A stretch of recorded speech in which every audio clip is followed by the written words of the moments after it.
following segment is sponsored by Petland.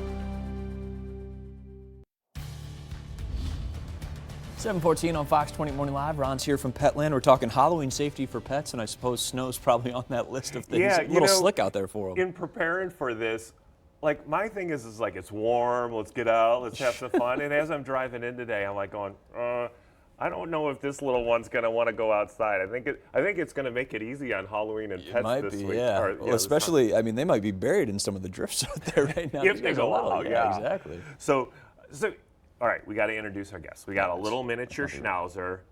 I love the haircut on this one, and if you get a close-up at all, you'll see the eyebrows, and they're like bigger than mine. Okay, so that's really cute. Very demonstrative. And then we have a little dachshund over here, and they're both little ladies, and so they're having fun. They're not going outside for Halloween, I'll just say that much. So some things that you want to pay attention to. So if you are bringing your dog out and you're going to venture into this, okay, let's go for it. Know that you don't want to be like me, I guess is the thing. I've tried different things. It was this summer, I was like out and I was at my mom's place. Out in the country, you know, I'm like going, yeah, I can let my dog go and all that kind of stuff. Well, I was on a road and there are plenty of families on the road. Let Susie off the leash. She was having fun. Turned the corner and there's a grandma and her grandchild. And I went, oh, Susie, come on. And I was like, Susie had nothing about coming to me. She saw somebody. She charged them and acted like a mean dog. And I'm like, Susie, you wouldn't hurt a flea. And sure enough, when she got there, she's like, okay, can you pet me?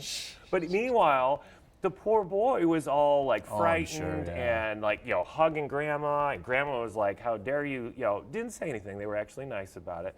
I just said, oh, I guess Susie lost her privilege.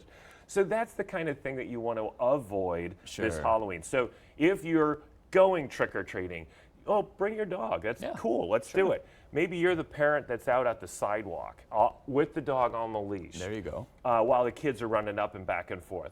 Maybe you're the one that says, hey, I want to have the dog, you know, at the door. Just have him on under control. So maybe, again, on a leash, a lead so that you have control and all that. Because just think about it. Even if your dog is just, hey, everything is good, I love people. Hey, you got things other than people coming to your door right now. You got Superman coming, Darth Vader. What's Elsa doing here? Yeah, and so they don't understand what this is all about. It's a lot of input for them, I'm sure.